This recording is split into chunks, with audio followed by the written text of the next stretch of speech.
Assalamualaikum warahmatullahi wabarakatuh. Selamat siang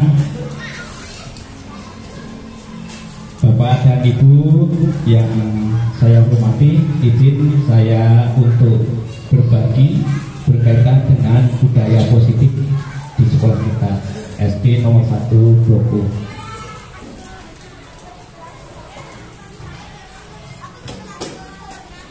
Pertama-tama mari kita panjatkan puji syukur kepada Allah Tuhan Yang Maha Esa yang telah melimpahkan rahmat dan inayahnya kepada kita semua sehingga kita bisa berkumpul di ruang kelas 6A ini.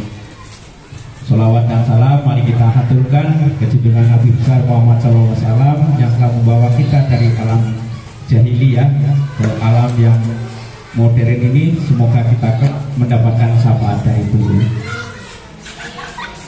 Izin Bapak dan Ibu,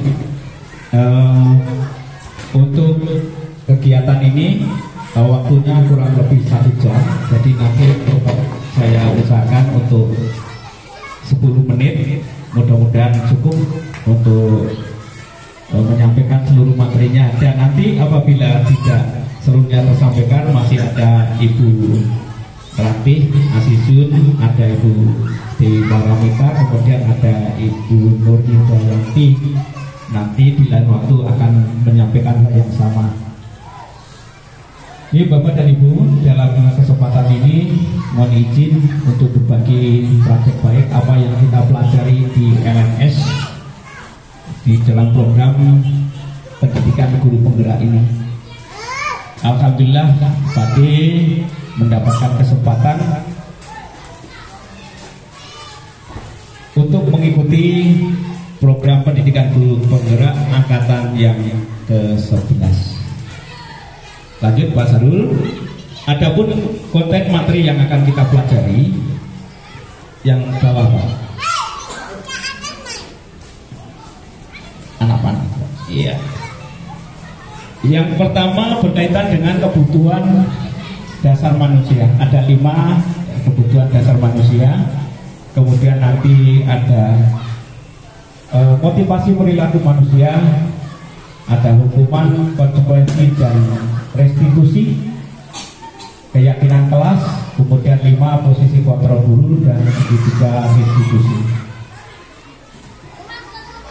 Bapak dan Ibu, kita berhadapan dengan anak cangkang di kelas. 5 kebutuhan dasar inilah yang harus terpenuhi. Kalau anak-anak tidak terpenuhi ke-5 dasar ini, makanya jangan heran Bapak dan Ibu, anak-anak cepat bosan di kelas. Yang pertama berkaitan dengan berikutnya 5 kebutuhan dasar manusia untuk bertahan hidup atau survival. Yang kedua yaitu berkaitan dengan kesenangan. Nah, dunia anak-anak pada dasarnya adalah bermain. Maka untuk itu pembelajaran yang dilakukan oleh Bapak dan Ibu guru seyogianya menggunakan metode permainan. Silakan dikolaborasikan dengan permainan. Harus banyak bermain. Karena itu sudah kodratnya anak. Kodrat anak salah satunya adalah untuk bermain. Maka pembelajaran akan mudah diterima oleh anak-anak kita dengan salah satunya menggunakan permainan. Berikutnya yaitu berkaitan dengan kasih sayang dan rasa diterima. Makanya mohon maaf anak-anak yang tidak mendapatkan kasih sayang di rumah berbeda dengan anak-anak yang sudah terbiasa mendapatkan kasih sayang di anak. Kadang-kadang hanya mencarikan itu. Anak-anak kadang-kadang usil, jahil itu karena minta perhatian supaya rasa diterima. Kemudian kebebasan. Kita juga begitu. Bapak dan Ibu sendiri merasakan bagaimana kalau umpamanya kita tertekan, kita juga tidak bisa menjalankan tugas dengan begitu juga anak-anak diberikan kebebasan. Tapi kadang-kadang kita nanti akan sadar di posisi mana ya sadar nanti berkaitan dengan itu. Berikutnya yaitu penguasaan atau freedom. Anak-anak di dalam kelas senang sekali kalau ditunjuk menjadi pemimpin, sebagai ketua kelas, ada yang sebagai sekretaris, bendahara, atau di sesi-sesi pembagian tugas diberikan kekuasaan kepada anak-anak. Petugas upacara bendera yang kita latih menjadi komandan Langkih yang dilatih sama Ibu Sri Wayu. Ini semuanya berkaitan dengan kekuasaan. Anak-anak yang tidak mendapatkan penguasaan di dalam kelas, nanti anak-anak akan mencari di lapangan. Saat anak-anak bermain, pasti ada yang ngatur-ngatur temannya, karena untuk pemenuhan daripada 5 kebutuhan dasar manusia.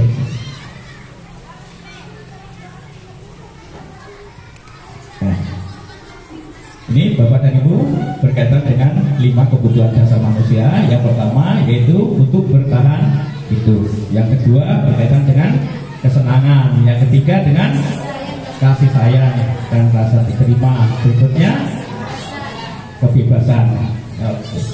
Dan yang terakhir adalah penguasaan. Ini yang harus kita penuhi setiap hari kepada anak-anak. Kalau yang pertama itu, permisi Bu, saya mau pergi minum. Oh nanti dulu. Maka kebutuhan untuk bertahan hidup itu tidak terpenuhi. Jangan dilarang, diperkenankan, silahkan beli air minum di luar sebentar. Gitu ya. Nah, berkaitan dengan kebebasan, kesenangan, dengan umpamanya di sekolah ini dilarang untuk merokok. Enak bagi kita yang tidak merokok itu, Bapak ya? Enak kita yang menurunkan tulis pengumuman di kawasan bebas asap rokok. Enak bagi kita. Tapi bagaimana kalau posisi diri kita perokok? Maka harus ditempatkan tempat-tempat khusus untuk yang merokok. Kok di bandara ada pasti ada tempat khusus disiapkan untuk, karena berkaitan dengan kebebasan, kesenangannya masing-masing. Pasti ada disediakan tempat-tempat itu. Nah di sekolah kita mungkin nanti suatu saat kita perlu bikin tempat-tempat khusus di luar area ini yang agak tersembunyi di bawah pohon, pokoknya di bawah pohon mangga ini, kasih kursi-kursi atau di belakang sana. Oke, ya, terima kasih. Ya, yang penting, nah jangan sampai, ya, karena apa? Begitu juga yang membatasi kebebasan kita adalah kebebasan orang lain. Contoh, banyak di ruang guru ada ibu-ibu yang sedang hamil, ada bapak yang merokok. Ini ibu-ibu mau menegur, nggak enak, sama-sama kan? Benar. Yang membatasi kita adalah hak orang lain. Hak kita dibatasi oleh orang lain. Oke, selanjutnya Bapak dan Ibu, nah ini ada 3 motivasi perilaku manusia. Ada 3 perilaku manusia. Yang pertama, untuk menghindari ketidaknyamanan atau hukuman. Murid atau guru melakukan hal ini karena menghindari permasalahan yang mungkin timbul baik secara fisik, psikis maupun tidak terpenuhinya kebutuhannya. Hadir di sekolah anak-anak kita masih ada yang seperti itu motivasinya. Takut nanti ditegur sama Pak Ibu guru, sama Bapak Guru. Begitu juga kita. Begitu juga kita. Ada yang menghindari rasa ketidaknyamanan. Nggak enak saya sama Pak T, Bau hati sama Pak T, atau sama teman yang lain. Nah, inilah bukan yang kedua. Apakah salah itu? Tentu tidak ya. Ini namanya berproses. Yang kedua, yaitu untuk mendapatkan imbalan atau penghargaan dari orang lain. Kita bekerja tetapi masih mengharapkan imbalan. Tidak akan bekerja apabila tidak mendapatkan imbalan. Guru melakukan suatu tindakan ini karena ingin mendapatkan atau mengharapkan adanya pujian, hadiah, pengakuan, imbalan, dan itu. Kita melakukan pelatihan mandiri di PMM. Kita masih berharap mudah-mudahan saya mendapatkan sertifikat untuk pemenuhan di PMM. Boleh kan? Boleh. Tetapi kalau sudah menjadi kebutuhan Bapak dan Ibu, maka pelatihan ikut pelatihan. Imbalan berupa sertifikat itu sebagai bonus. Ya, awal-awalnya Padi juga begitu. Wah, pelatihan ada apa? Pelatihan itu ikuti semua sertifikat itu. Sekarang sampai kewalahan sertifikat banyak sekali. Mau kita atur di mana? Di era kita banyak. Ya. Dan yang ketiga, ini adalah untuk menjadi orang yang mereka inginkan dan menghargai diri sendiri dengan nilai-nilai yang mereka percaya. Orang melakukan sesuatu karena nilai-nilai yang mereka yakini dan menghargai. Nah, inilah kalau kita sudah bisa menciptakan kepada anak-anak kita supaya anak-anak itu memiliki motivasi yang berasal dari dalam diri, merasa butuh untuk hadir di sekolah, untuk belajar, nah sungguh-sungguh ini yang paling pertama, yaitu motivasi intrinsik. 1 dan 2 itu adalah motivasi yang datangnya dari luar atau ekstrinsik. Kemudian yang nomor 3 ini adalah motivasi yang berasal dari dalam diri kita, yaitu motivasi intrinsik. Datang ke sekolah, motivasinya bukan untuk menghindari ketidaknyamanan atau menghindari hukuman, tetapi sudah panggilan hati. Beda ya. Kalau kita ini datang ke sekolah, motivasi kita hanya takut kepada pimpinan, nggak ada pimpinan, sudah hilang. Tetapi alhamdulillah di SD 1 motivasinya sudah motivasi yang intrinsik semua. Ada Pak D, tidak ada Pak D, latihan gerak jalan jadi. Ya kan? Tidak tergantung sama Pak D kan? Pak D bisanya apa dengan gerak berjalan itu? Inisiatif. Tunggu Pak D tidak akan jadi. Iya kan? Kalau kegiatan-kegiatan yang banyak di sekolah ini tidak ada inisiatif dari Bapak dan Ibu guru, apa yang jadi di sekolah kita ini? Tidak ada yang jadi. Tetapi inisiatif daripada Bapak dan Ibu guru ini yang dinamakan motivasi intrinsik. Mewakili lomba tadi, kegiatan untuk tadi yang diundang oleh Ibu KUPD Kecamatan Joko. Alhamdulillah ada yang tergerak hatinya untuk mewakili SD 1 Joko. Masa sekian banyak Bapak Ibu guru tidak ada yang tergerak. Nah, inilah yang dinamakan motivasi intrinsik. Sudah kita lakukan, tetapi kadang-kadang kita tidak memahami tentang itu. Ini ada tiga dasar perilaku manusia, ya, 3 dasar perilaku manusia. Ya. Lanjut, bagian. Nah, Bapak dan Ibu, lanjut nih.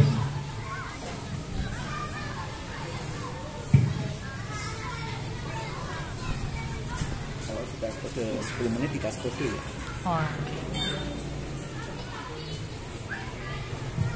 Pak dan Ibu, mohon izin nih, saya tidak berniat untuk menyinggung perasaan daripada Bapak dan Ibu guru. Saya hanya sekedar menyampaikan kan ilmu yang kita pelajari yang berkaitan dengan 5 posisi kontrol guru. Iya. Ya kita harus kita surahkan. Yang pertama yaitu sebagai penghukum. Ya, sebagai penghukum. Biasanya menggunakan hukuman fisik, verbal, nada suaranya tinggi dan matanya melotot, akibatnya murid dan menjadi pendendam. Kalau sudah pegang kayu, ya, sudah pegang kayu. Nah, iya, Pada merasakan pernah seperti ini pada posisi yang pertama ini. Ya. Ya. Oke.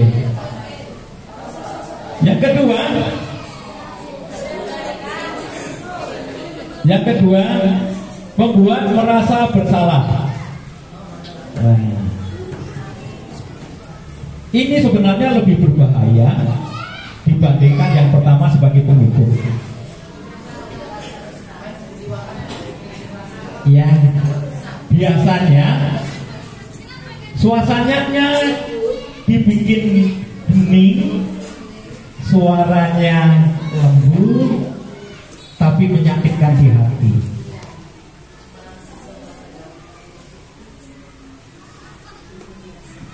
Nah, ini posisi yaitu membuat merasa bersalah, sehingga anak itu nanti pelampiasannya macam-macam nih. Kembali ke sana. Nah, biasanya guru ini suaranya lembut dan keheningan sehingga orang merasa tidak nyaman, merasa bersalah dan rendah diri. Akibatnya murid merasa bersalah, merasa gagal dan bisa menyakiti diri sendiri atau orang lain.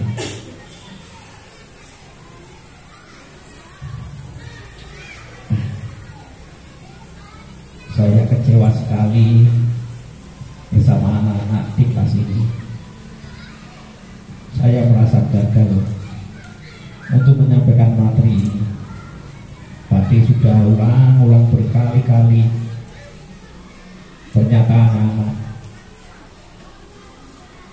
Nah, sehingga anak-anak kasihan Pak Di menyentuh hati, suaranya lembut,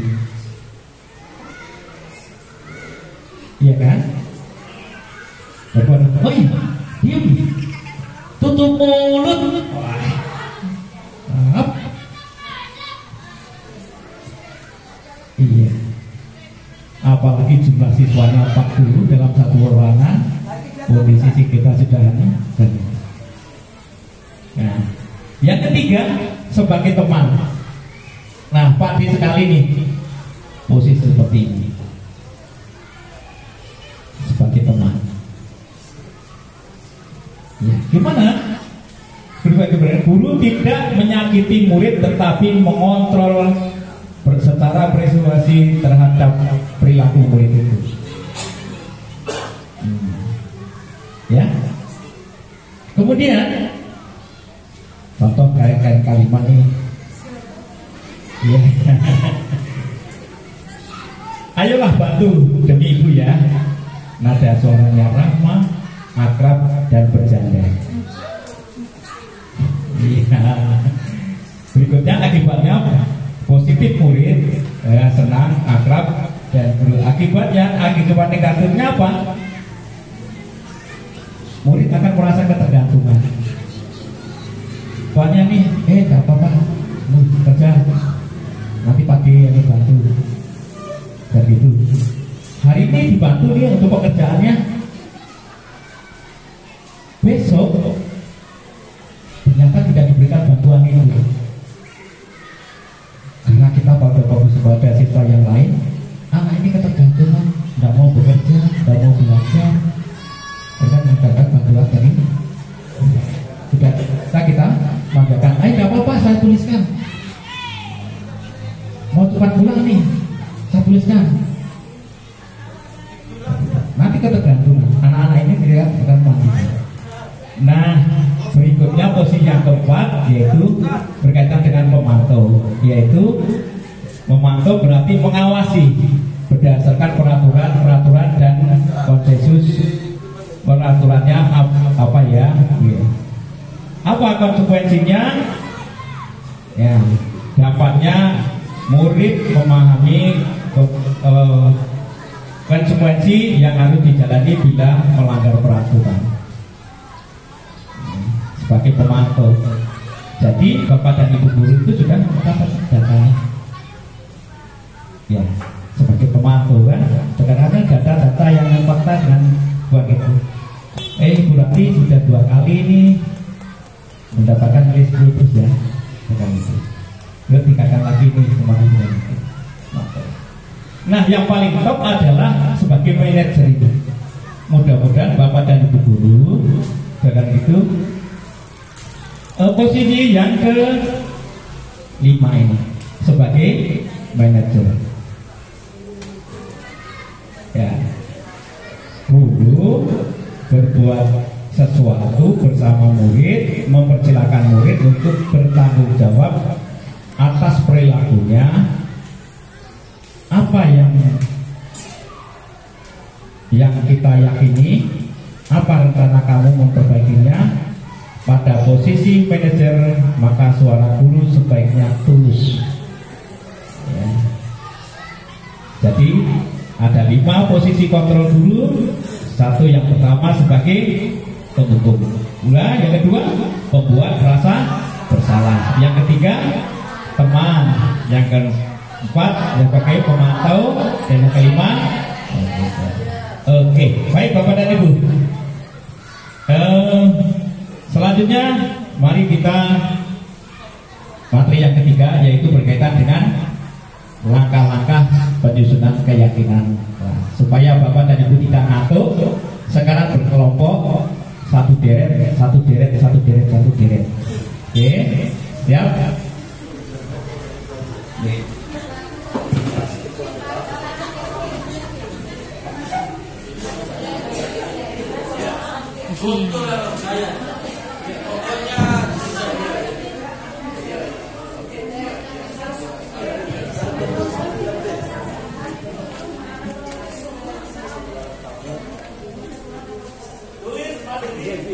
Judulnya langkah-langkah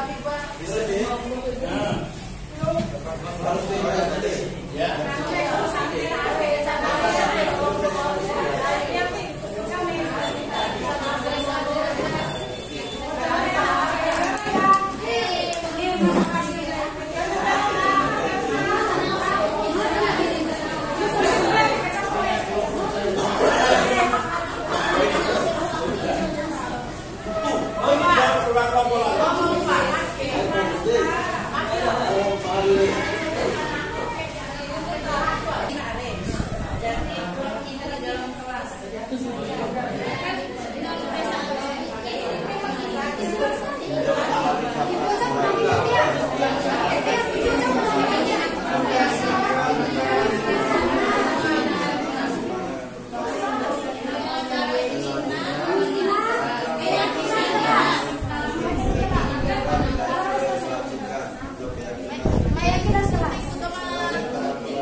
Coba tulis dulu temanya di atas dong.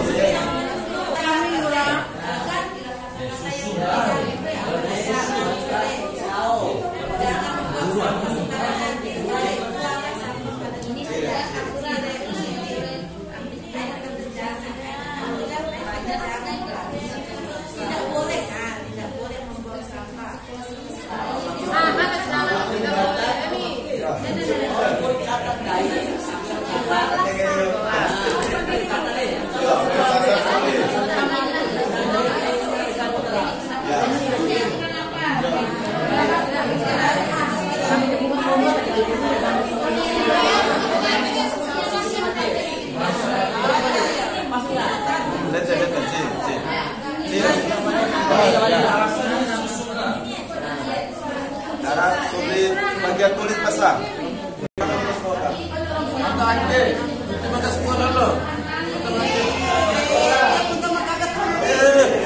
Nanti kapal. Apa? Itu ke belakang. Ada kamar. Ya, rumah. Jarak. Akhirnya kali tadi Pak Mas orang bambang irau. Kita kan?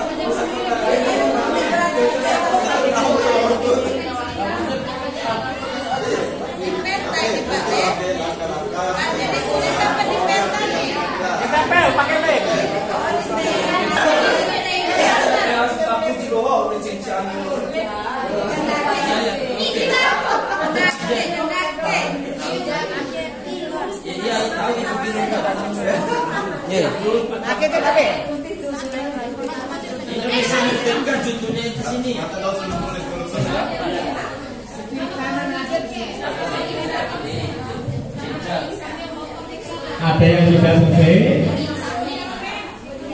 Kelompok 1 sudah selesai.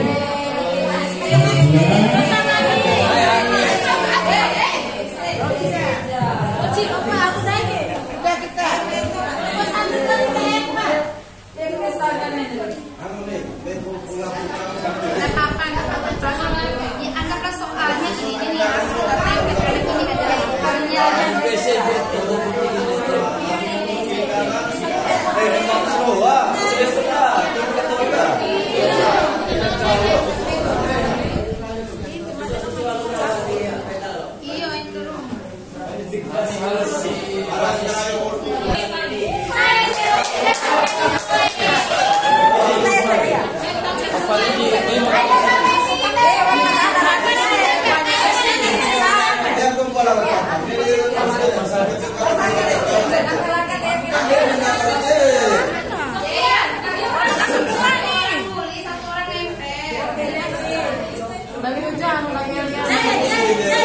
Yang menempel paparan.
Jaya.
Dwi Andika ya sama Ibu Nunung. Nunung ya.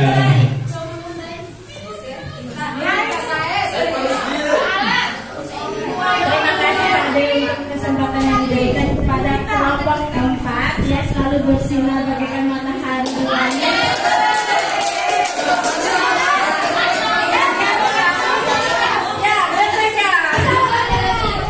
Dan kami kelompok keempat akan mempresentasikan hasil. Adapun langkah-langkah penyusunan keyakinan kelas yaitu yang pertama adalah susunlah keyakinan kelas sesuai prosedur pembentukan keyakinan sekolah atau kelas. Gantilah kalimat-kalimat dalam bentuk negatif menjadi positif. Oke. Kemudian langkah selanjutnya adalah mempersilakan warga sekolah atau murid-murid di sekolah atau kelas untuk bercurah pendapat tentang peraturan yang perlu disepakati di sekolah atau di kelas. Kemudian yang selanjutnya yaitu mencatat semua masukan-masukan para murid di papan tulis atau di kertas besar. Kemudian di mana semua anggota kelas setelah ide dari warga sekolah yang dicatat, kemudian ditinjau ulang kembali secara bersama-sama. Kemudian bila mana terlalu banyak maka warga kelas akan sulit mengingatnya. Nah, kan tadi banyak, jadi kita tinjau kembali lagi daftarnya, kita cut lagi yang tidak perlu. Nah, misalnya ini berjalan di kelas, mendengarkan guru, datang tepat waktu. Ya, ada sebagian yang kita ambil, ada sebagian yang kita skip. Kemudian setelah ini, setelah keyakinan sekolah atau kelas selesai dibuat, maka semua warga dipersilakan tempat yang mudah dilihat semua warga kelas agar keyakinan kelas itu bisa dijalankan oleh seluruh warga kelas.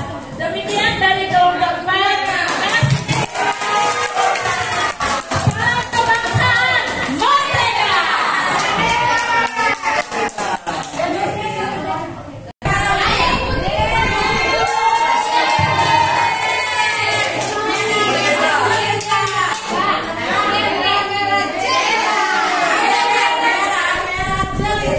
Sebelum kita lanjut ke presentasi, kita lihat dulu. Merah 1, 2, 3. Merah merah cerita.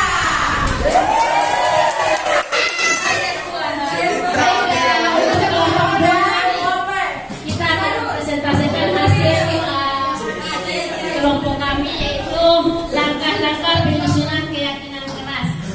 Yang pertama, kita mempersilakan warga sekolah atau murid-murid sekolah untuk bercurah pendapat tentang peraturan yang perlu disepakati di sekolah ataupun kelas.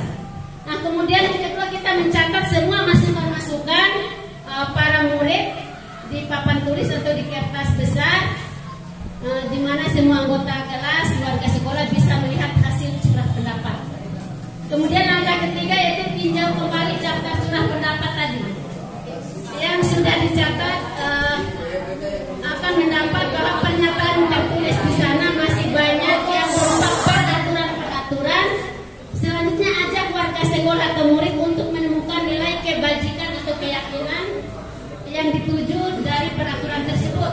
Contoh, berjalan di kelas, dengarkan guru, datanglah tepat waktu, berada di bawah satu payung. Keyakinan yaitu keyakinan untuk saling menghormati atau nilai kebajikan, hormat. Keyakinan inilah yang dimasukkan dalam daftar untuk disepakati. Kegiatan ini juga merupakan pendalaman pemahaman bentuk peraturan keyakinan kelas atau sekolah. Nah, kemudian setelah kita lakukan tinjau kembali, kita baru susun keyakinan yang sudah diperbaiki, yang sudah ditinjau. Kemudian kita susun ada kalimat negatif, ada kalimat positif.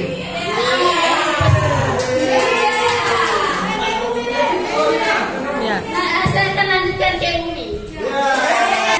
Dibicarakan atau disampaikan Ibu tadi ya, bahwa di sini sudah dipersilakan warga sekolahnya terus mencatat semua masukan-masukan pada murid atau warga sekolah. Terus yang ketiga, tinjau kembali daftar curah pendapat. Nah, sekarang setelah ketiga ini kita susunan keyakinan kelas sesuai prosedur pembentukan keyakinan sekolah atau kelas. Gantilah kalimat-kalimat dalam bentuk negatif menjadi positif. Sudah disampaikan sama Ibu tadi, ada kalimat positif, ada kalimat negatifnya. Nah, setelah keyakinan sekolah atau kelas selesai dibuat, maka semua warga kelas dipersilakan meninjau ulang dan menyetujuinya dengan menandatangani keyakinan sekolah atau kelas tersebut, termasuk guru dan semua warga sekolah. Semua warga atau murid. Nah, setelah itu ditinjau kembali keyakinan sekolah kelas sesuai bersama-sama. Seharusnya setelah beberapa peraturan yang disatukan menjadi beberapa keyakinan, maka jumlah buku keyakinan akan berkurang. Sebaiknya keyakinan sekolah atau kelas tidak terlalu banyak, bisa berkisar antara 3 sampai 7 prinsip keyakinan. Bila mana terlalu banyak, maka warga kelas akan sulit mengingatnya dan akibatnya sulit untuk dijalankan. Nah, terus yang terakhir adalah keyakinan sekolah atau kelas selanjutnya bisa diletakkan di dinding kelas atau tempat yang mudah dilihat oleh semua warga. Nah, ini dinyatakan bahwa apa yang sudah direncanakan kita tempelkan di dinding supaya warga sekolah atau warga kelas akan melihatkan hasilnya. Sudah sih kahire, akhirnya nanti kita jauh beda susunannya, ya. Cuma saya nggak tahu mana yang benar susunannya.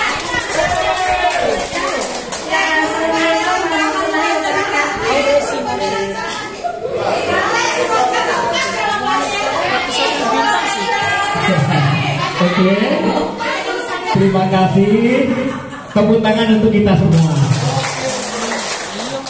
Nanti Bapak dan Ibu guru yang mempraktekkan di kelas, urutannya yang pertama adalah curah pendapat. Curah pendapat. Oke, nah, curah pendapat dulu, masukan-masukan. Kemudian kalau ada usulan-usulan, kan banyak nih usulan nih yang sama. Ya, diberikan itu, yang sama dikumpulkan sama. Kemudian kalau masih ada ketemu bahasa yang negatif, dirubah menjadi positif. Contoh, buanglah sampah pada tempatnya. Kira-kira bagaimana Bapak dan Ibu? Apakah sudah betul? Buanglah sampah pada tempatnya. Positif? Makanya Bapak dan Ibu janganlah heran kalau anak-anak kita ada sampah di sekitar tong sampah karena dia buang. Dia kan buanglah. Yang tepat kalimat yang positif adalah letakkan sampah pada tempatnya. Terima kasih Bu Dino. Untuk kunci jawabannya ternyata ada di sini. Di sini tadi untuk ditayangkan.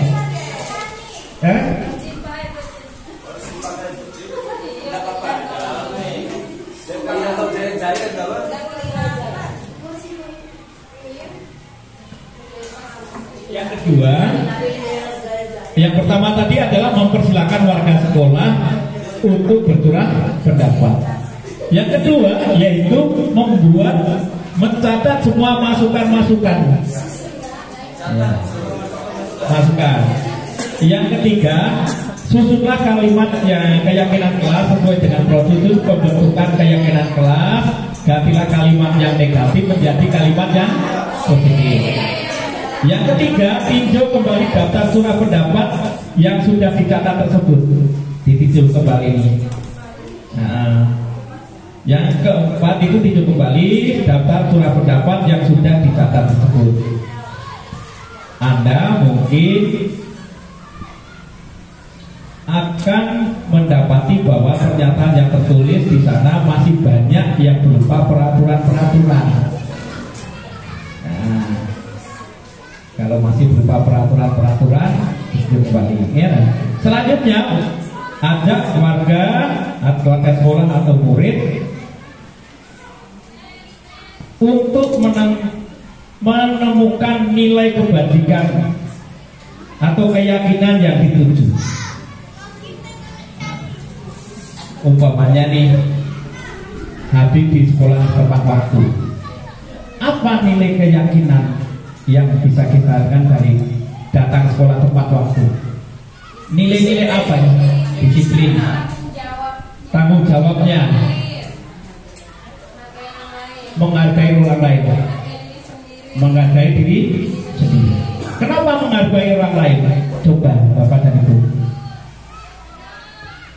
Ada ini pertemuan, Bapak ketok pintu, Ibu kakak, Assalamualaikum. Jangan terlambat Bu. Buya sudah nih, apa yang mau dibicarakan tadi sudah lupa nih. Tapi begitu juga kalau anak sekolah, kita sudah pemanasan asik-asik, ada yang mohon maaf Pak, jabatan saya terlambat Pak. Berarti tidak menghargai orang lain.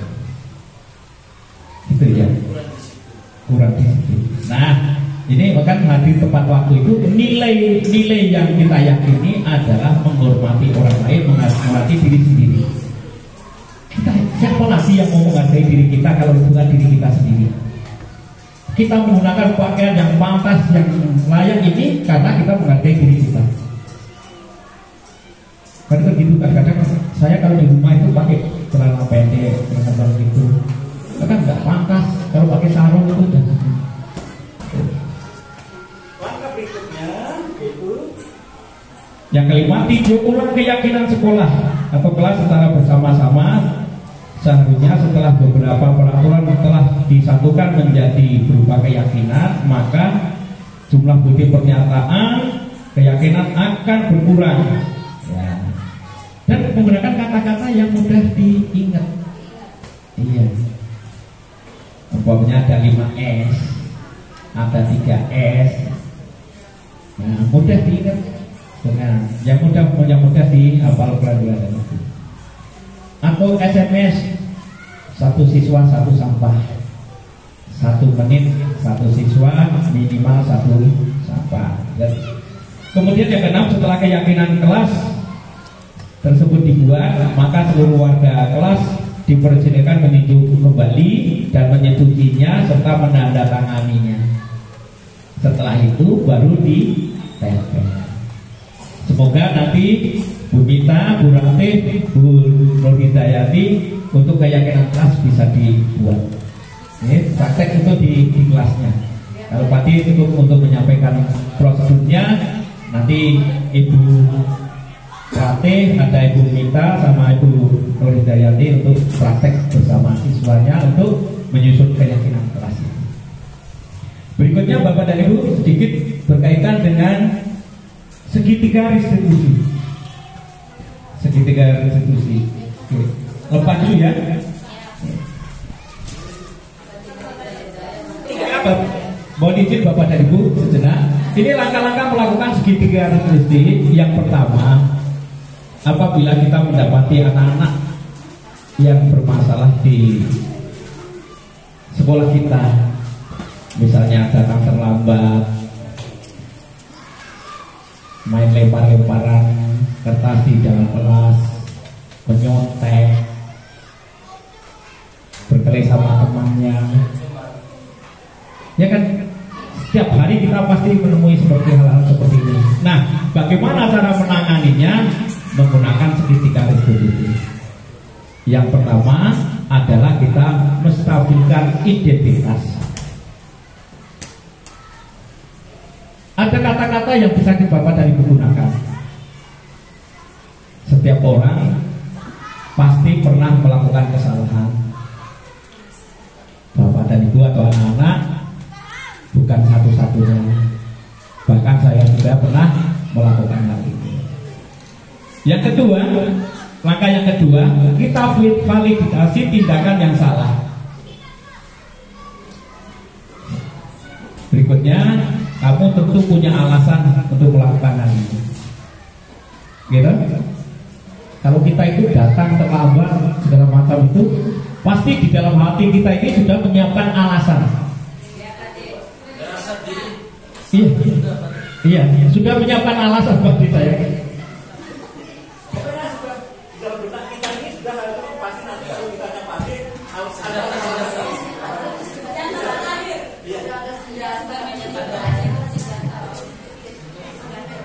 Ya, sudah segitu ya.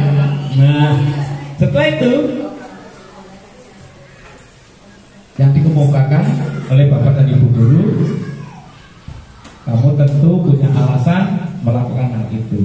Adakah cara yang lebih efektif untuk mendapatkan apa yang dibutuhkan? Nah, kita sudah klarifikasi di dalam masalah ini.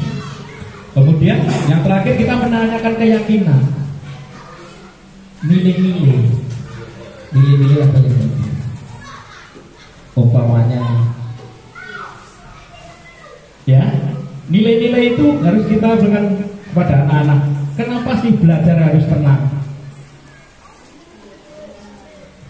Di dalam kelas itu kenapa sih belajar harus tenang itu? Kira-kira nilainya apa? Kok belajar tenang? Terarah. Kita menghargai orang lain juga di situ kan, hargai juga ya. Kalau anak-anak ribut, mengganggu konsentrasi. Ada nilai-nilai apa saja? Kenapa sih kelas ini harus bersih? Nilai apa yang tersimpan kalau kenapa sih anak-anak disuruh menyapu dulu? Kenyamanannya, apalagi kebersihan. Nilainya apa kira-kira? Bersih itu supaya apa? Sehat. Hidup sehat. Nah, itulah nilai-nilai yang terkandung di balik kata itu bersih. Anak-anak kan hanya disuruh nyapu, tetapi tidak ditanamkan kepada anak-anak itu ada terhadap nilai-nilai itu. Nilai-nilai itu yang harus diberitahu. Bersih itu supaya kalian sehat, hidup sehat. Makanya jangan membuang sampah sembarangan. Gitu, oke? Apa lagi kira-kira? Contoh yang lain. Bersih sudah. Iya.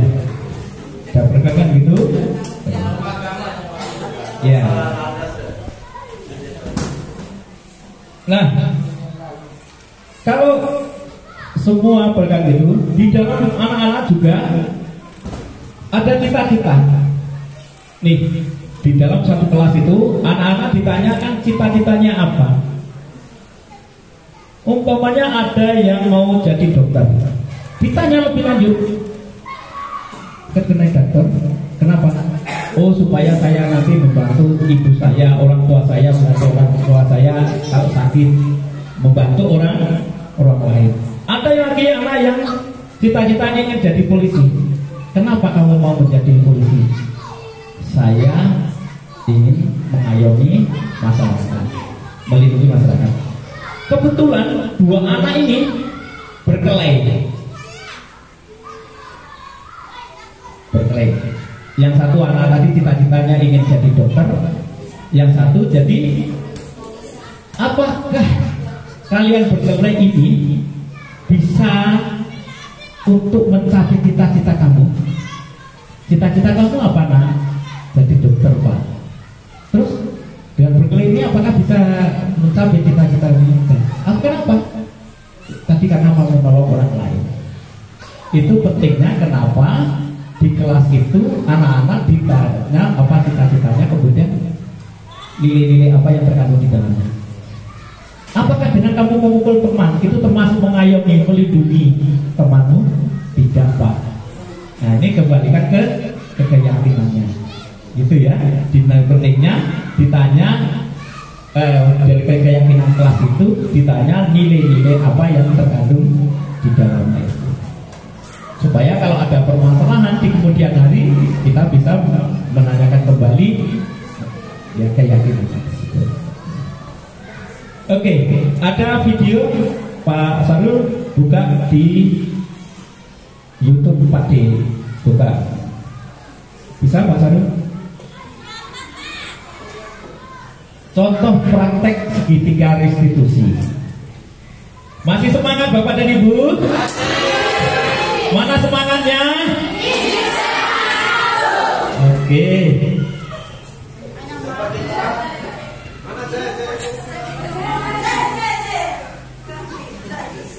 Satu tunggu.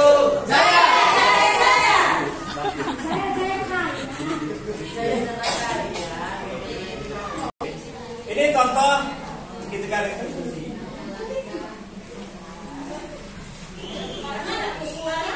Nantilah.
kewajiban ke sekolah juga bisa teratasi dan kami juga bisa terpenuhi.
untuk memberi kasih bermanfaat. Iya.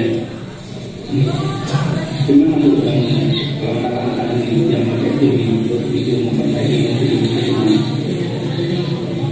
Saya seharusnya mendahulukan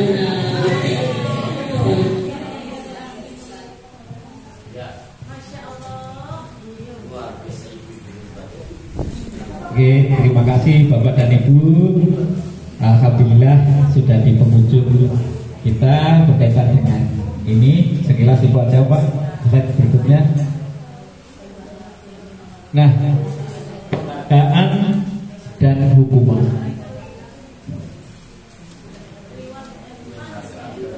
Adalah cara-cara mengontrol perilaku seseorang yang menghancurkan potensi untuk pembelajaran yang sesungguhnya.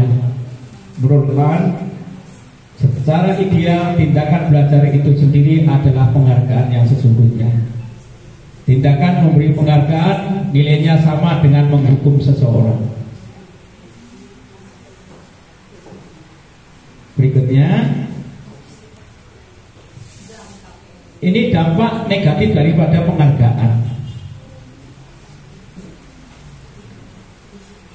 Penghargaan efektif jika kita menginginkan seseorang melakukan sesuatu yang kita inginkan dalam jangka pendek. Akibatnya ketergantungan. Kalau tidak mendapatkan peringkat 1, dia akan kecewa. Dalam kelas 40 anak yang mendapatkan peringkat hanya 1 anak. Artinya yang 39 adalah kecewa.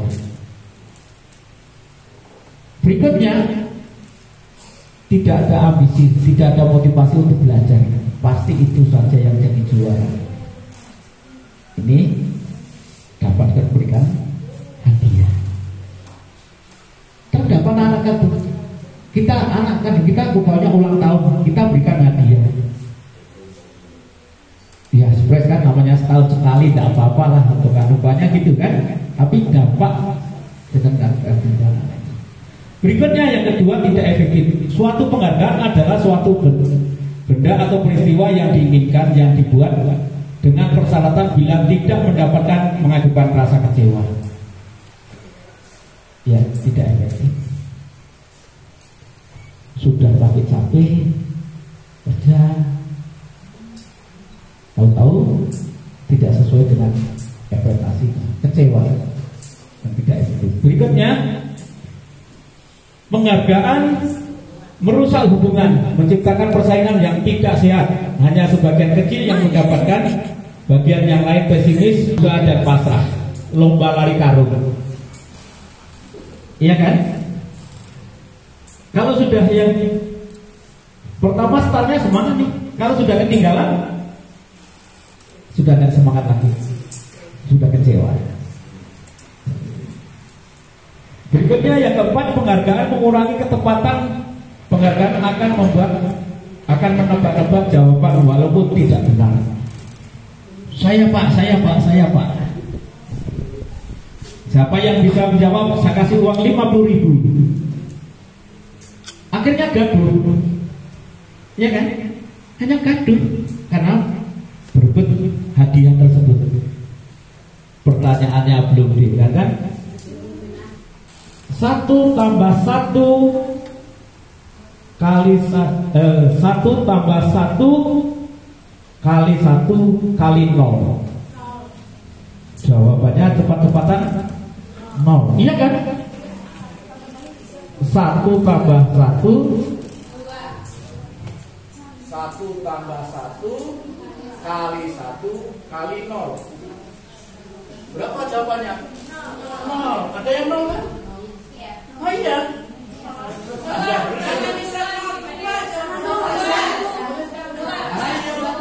yang 2.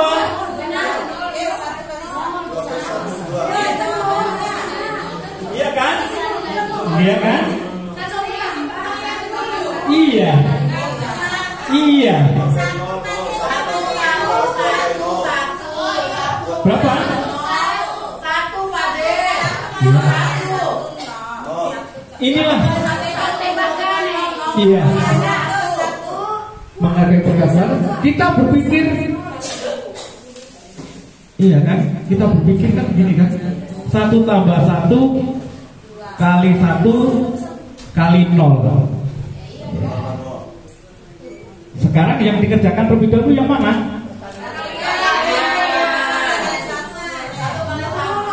Terus berikutnya 0 kali 1 0. 1 tambah 0 ya kita.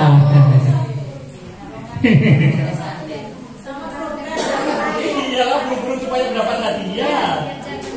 Sudah benar ya Ibu ya. Padahal dasar konsepnya Sudah tepat kemudian berikan Ibu Ratih tadi bahwa perkalian didahulukan. Berikutnya yang kelima, penghargaan menurunkan kualitas. Penghargaan memacu untuk bekerja dengan baik, namun dapat menurunkan kualitas bila penghargaan itu dihilangkan. Bikin proposal. Nanti kalau selesai proposalnya saya kasih uang 100. Ketika uang 100 itu dihilangkan, kalau buat proposal ini tidak ada semangat lagi. Ini terhukum oleh penghargaan. Berikutnya masih ada pertanyaan? Iya, yang keenam, penghargaan mematikan kreativitas. Penghargaan dapat menurunkan kreativitas seseorang bila telah mengetahui terlebih dahulu. Ada lomba untuk menyanyi, Bapak kan? Kalau sudah tahu, nanti kalau sudah ada itu atau menggambar, kita menggambar. Dan yang terakhir, penghargaan adalah menghukum bagi yang tidak mendapatkannya, baik yang menerima maupun yang tidak menerima. Maksudnya gimana ini, Bu Ratih? Penghargaan bisa menghukum itu bagaimana, Bu Ratih? Baik yang menerima maupun yang tidak menerima. Iya kan? Oh iya. Kalau yang umpamanya karena ada peringan-peringan itu kan terhukum, yang satu yang menerima hadiah. Kalau keseringan kasih hadiah, Keringan hadiah. kalau keseringan dapat hadiah, tidak ada minat, tidak ada motivasi. Iya. Begitu juga pemberian bintang. Semangat bagi anaknya itu. Ketika bintang itu dia akan terhukum. Bukan? Semangat. Oke, terima kasih Bapak dan Bu. Sekian untuk desiminasi saya berkaitan dengan budaya positif. Mohon maaf apabila ada tutur kata saya selama ini membersamai Bapak dan Ibu banyak dan salahnya, saya mohon maaf. Assalamualaikum warahmatullahi wabarakatuh.